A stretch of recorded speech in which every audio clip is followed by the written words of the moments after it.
తాకట్లో ఉన్న మీ బంగారాన్ని విడిపించి ఆ రోజు ఆన్లైన్ రేటుకి కొంటాం. Sharma gold company. నమస్కారం అండి, వెల్కమ్ టు సుమన్ టీవీ. నేను గీతాంజలి. ఇవాళ మనతో పాటు ఉన్నారు భారతీయ శంకరపీఠం వ్యవస్థాపకులు, ప్రముఖ ఆధ్యాత్మికవేత్త, జ్యోతిష్యులు, బ్రహ్మశ్రీ అన్నవరపు తిరుపతి మూర్తి అవధాని గురువు గారు. వారితో మాట్లాడదాం. గురుగారు నమస్కారం అండి. ఓం శ్రీ మహాగణాధిపతయే నమః. జాతక పరిశీలన చేసిన తర్వాత కొంతమందికి ఏంటంటే కాల సర్పదోషం ఉందని చెప్పి గురుగారు చెప్తూ ఉంటారు ఎవరైనా చూపించుకున్నప్పుడు. ఇంకా భయం మొదలవుతుందండి. అసలు కాల సర్పదోషం అంటే ఏంటి, ఎందువల్ల వచ్చింది, వీటికి అసలు నివారణ ఉందా, ఏ పూజలు చేయాలి, ఎవరి ఆరాధన చేయాలి, ఎలాంటి పరిహారాలు ఉంటాయి, అసలు అంటే నివారణ అనేది ఖచ్చితంగా ఉంటుందా అనేది ఒక సందేహం. ఇవన్నీ కూడా ప్రతి ఒక్కరికి ఉన్నటువంటి సందేహాలండి. ఒక్కొక్కటిగా నివృత్తి చేస్తారా? అసలు ఏంటి కాల సర్పదోషం? ఓం శ్రీ మహాగణాధిపతయే నమో నమః. వాగర్ధావివ సంపృక్తౌ వాగర్ధ ప్రతిపత్తయే జగతః పితరౌ వందే పార్వతీ పరమేశ్వరౌ.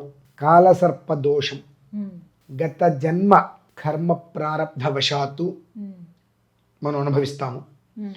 మనం ఏదైతే భూతకాలమునందు చేసి ఉన్నామో అది వర్తమాన కాలంలో మనం అనుభవిస్తామమ్మా. భూతకాలమునగా జరిగినటువంటిది జన్మ.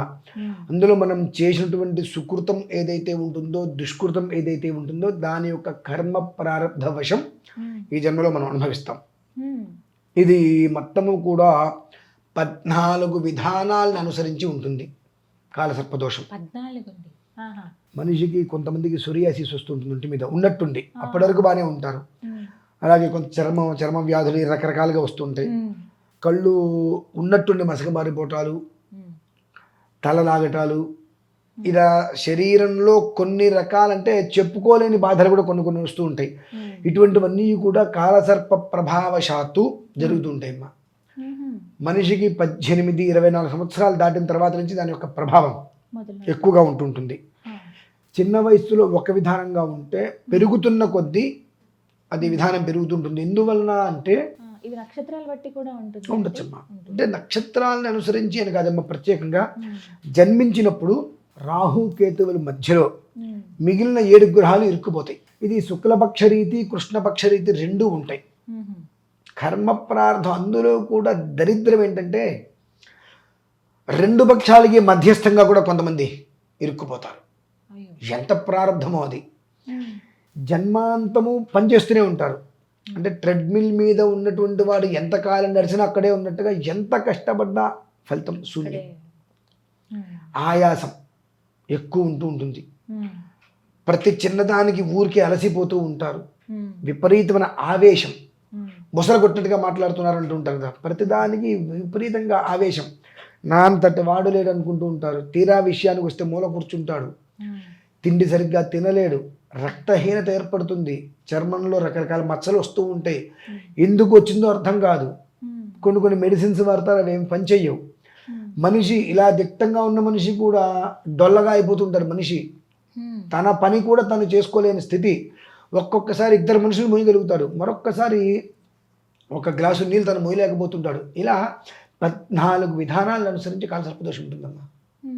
ఇది ఏ విధంగా వెళ్తుంది, ఎన్ని రకాలు ఉన్నాయని చెప్పుకోవడానికి మనం ప్రధానంగా ఈ కాలసర్పదోషాలలో మొట్టమొదటిది అనంత కాలసర్పదోషం, 2 గులిక కాలసర్పదోషం, 3 వాసుకి కాలసర్పదోషం, 4 శంఖపాల కాలసర్పదోషం, 5 పద్మకాల సర్పదోషం, 6 మహాపద్మ కాలసర్పదోషం, 7 తక్షక కాలసర్పదోషం, 8 కర్కోటక కాలసర్పదోషం, 9 శంఖచూడ కాలసర్పదోషం, 10 ఘటిక కాలసర్పదోషం, 11 విషక్త కాలసర్పదోషం, 12 శంఖచూడ కాలసర్పదోషం, 13 కాళీ కాలసర్పదోషం, 14 శేష కాలసర్పదోషం. ఇలా మొత్తం 14 రకాల కాలసర్పదోషాలు ఉంటాయండి. ఇవన్నీ కూడా మనిషి జీవితంలో ప్రతి క్షణము ప్రతికూల వాతావరణాన్ని మాత్రమే ఇస్తుంది, అర్థమైపోతుంది. ఎందువల్లంటే మొత్తం 9 గ్రహాలు. రాహు కేతువులకి రాహు 18 అయితే కేతువు 7, 25 సంవత్సరాలు. ఈ 2 గ్రహాలలో 120 సంవత్సరాలలో 25 సంవత్సరాలు తీసేస్తే 95 సంవత్సరాల జీవితం ఇరుక్కుపోతుందమ్మా. పూర్తి జీవితమే కదండి. ఇరుక్కుపోయింది. నేను 2 రోజుల్లో చేసేసుకుంటాను, రాహుకేతువులకు పూజ చేయించేసుకుంటా అంటే అది ఎట్లా అవుతుందమ్మా? ఆ జాతకం చూసినప్పుడు ఈ కాలసర్ప దోషాలలో ఏ విధానం ఉంది అనేటువంటిది ఒకటి తీసుకోవాలి. కొంతమందికి కర్మ ప్రార్థం 3-4 విధాలను అనుసరించి కూడా అవి ఏర్పడుతూ ఉంటాయి. ఈ కాలసర్ప దోషం నుంచి అది ఈ 14 రకాలలో ఏదున్నా పరిపూర్ణంగా మనిషి బయటపడాలి అనుకుంటే ఎక్కడైనా సుబ్రహ్మణ్యేశ్వర స్వామి వారి ఆలయ నిర్మాణం జరుగుతున్నప్పుడు దానికి మనం ఉపకారం చేయటం, ఇలా విముక్తి పొందాలి. మనం చేయగలిగింది ఏదైనా ఆలయ నిర్మాణానికి మనం చేయటం, లేదా సుబ్రహ్మణ్యేశ్వర స్వామి వారి యొక్క విగ్రహ ప్రతిష్ట ఏదైనా జరుగుతుంది అన్నప్పుడు మన వంతు పూర్తిగా మనం చేయదగినటువంటిది ఏదైనా కనుక పూర్తి చేయగలిగితే ఈ 14 విధాల కాలసర్ప దోషం నుంచి బయటపడగలుగుతారమ్మా. ఎందుకంటే ప్రత్యేకంగా నేను ఏదో కూర్చున్నాను చేసేదంటే అవ్వదు. ఒక కాలసర్ప దోషం నుంచి బయటపడాలి అంటే దరిదాపుగా 27 రోజులు సమయం పడుతుంది. దానికి ఆరాధన చేయవలసింది 27 రోజులు సమయం పడుతుంది.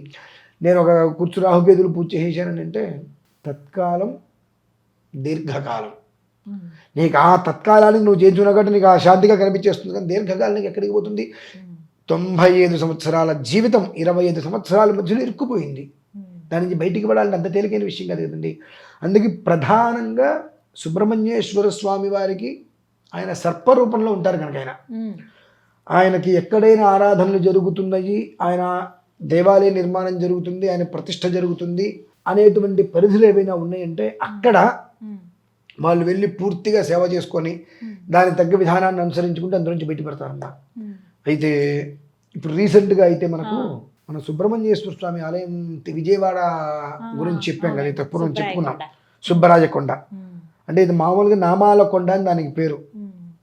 కొంతమంది కళల్లో స్వామివారు కనిపించి సుబ్బరాయ సుబ్బరాయ సుబ్బరాయ అని చెప్పడం జరుగుతుంది. అలాగే 14 తలల సుబ్బరాజ విగ్రహాన్ని కూడా రెడీ అవుతుంది.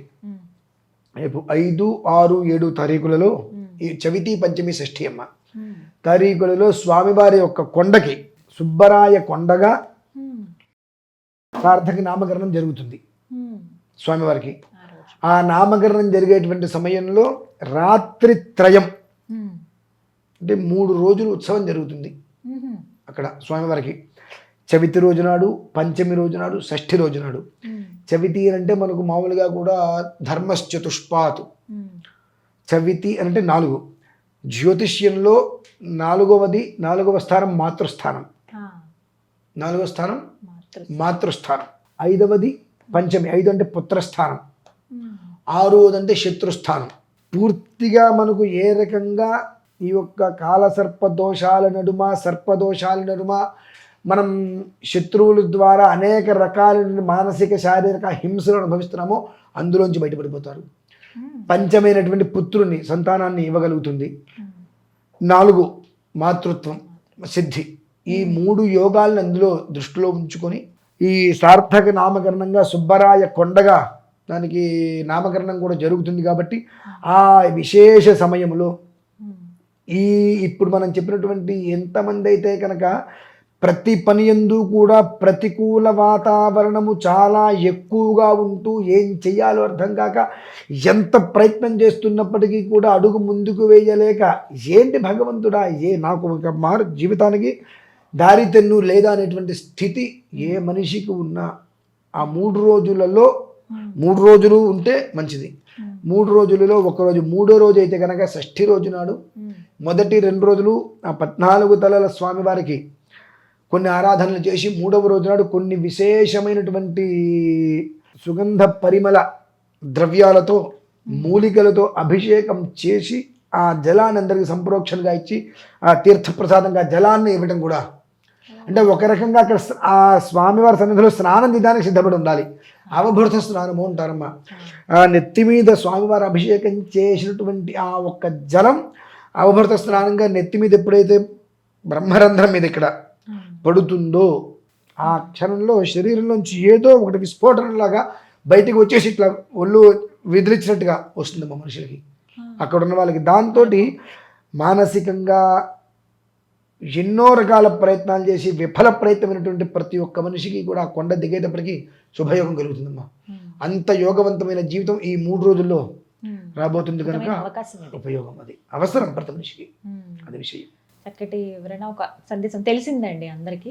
ఉమ్. ఎవరైతే ఈ కాల సర్పదోషాలతో బాధపడుతున్నామండి, ఇబ్బంది పడుతున్నాం, మాకు జాతకం చూపించుకున్నప్పుడు చెప్పారు కానీ ఎలాంటి పరిహారం చేసుకోవాలో తెలియట్లేదు అన్న వాళ్ళకి ఒక గొప్ప అవకాశం అండి. ఫిబ్రవరి 5, 6, 7 3 రోజులు చాలా విశేషంగా పూజా కార్యక్రమాలు జరుగుతాయి. స్వామివారి విగ్రహ ప్రతిష్టాపన ఉంటుంది. అలాగే ఆ కొండకు ముందు నామాల కొండ అని చెప్పున్నాం, ఆ వీడియో చాలా మంది చూశారు, చాలా మంది వెళ్ళి దర్శనం చేసుకున్నారు.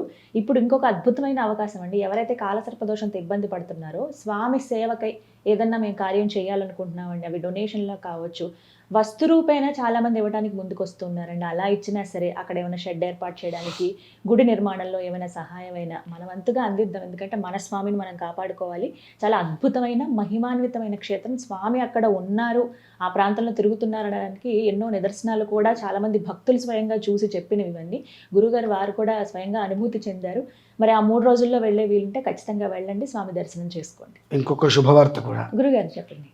ప్రతి షష్ఠికి చేసుకుంటూ వస్తూ సుబ్రహ్మణ్య షష్ఠి తర్వాత బహుళ షష్ఠికి ప్రారంభం చేశాము. రేపు 3వ షష్ఠి. మొదటి షష్ఠికి వచ్చినటువంటి వారు ఒక దంపతులకి కన్సీవ్ అయ్యారండి.